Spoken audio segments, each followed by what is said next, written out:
So ayun guys, for today's video, ayan, i-share ko sa inyo yung benefits ng prutas na guyabano.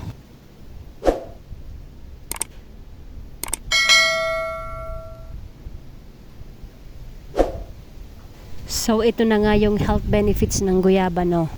It helps the body to produce energy. My God, keep bones healthy, boost cholesterol levels. Ayan. It prevents anemia. Yun, prevents migraine. Kaya merong mga taong mina-migraine, so kumain lang pala ng guyabano, 'di ba? Prevents constipation and prevents urinary tract infection. So ito guys, hindi naman talaga totally nakakapagpagaling, nakakapag-prevent lang, no? And prevent leg cramps, water retention, and also prevent pregnancy complication. So itong prutas na ito ay napaka-healthy sa ating katawan.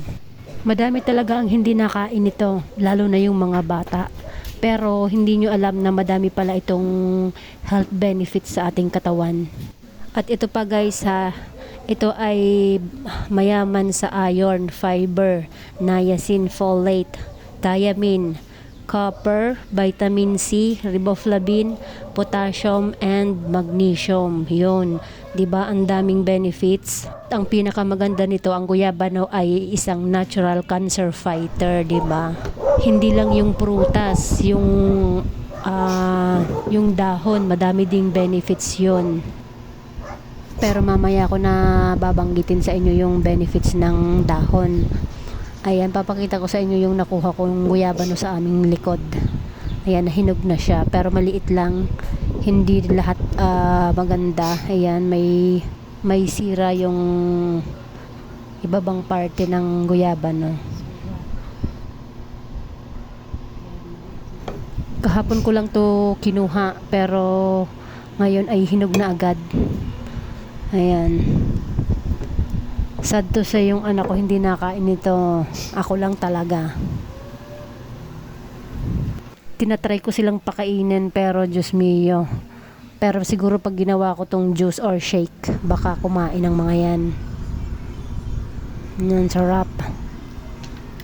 Ever since nakain talaga ako nito.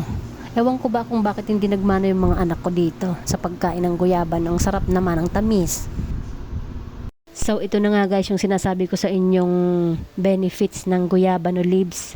Ito ay nakakapagpa-healthy ng ating balat, nakakapagpa-healthy ng ating hair, treating cancer, treating osteoporosis, back pain, and other rheumatic ailments.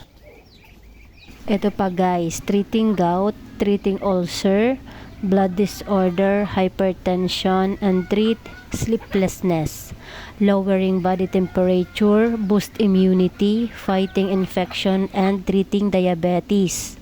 Napaka-amazing ang dulot ng guyabano, fruit and leaves. Ayan, kaya pala yung kapatid ko dati, pag nauwi sa amin, naglalaga talaga ng guyabano leaves. Hindi ko siya siniseryoso, pero ngayon alam ko na. Siksik liglig ang guyabano fruit and leaves. So ayan guys, thank you for watching. Sa susunod ulit, bye!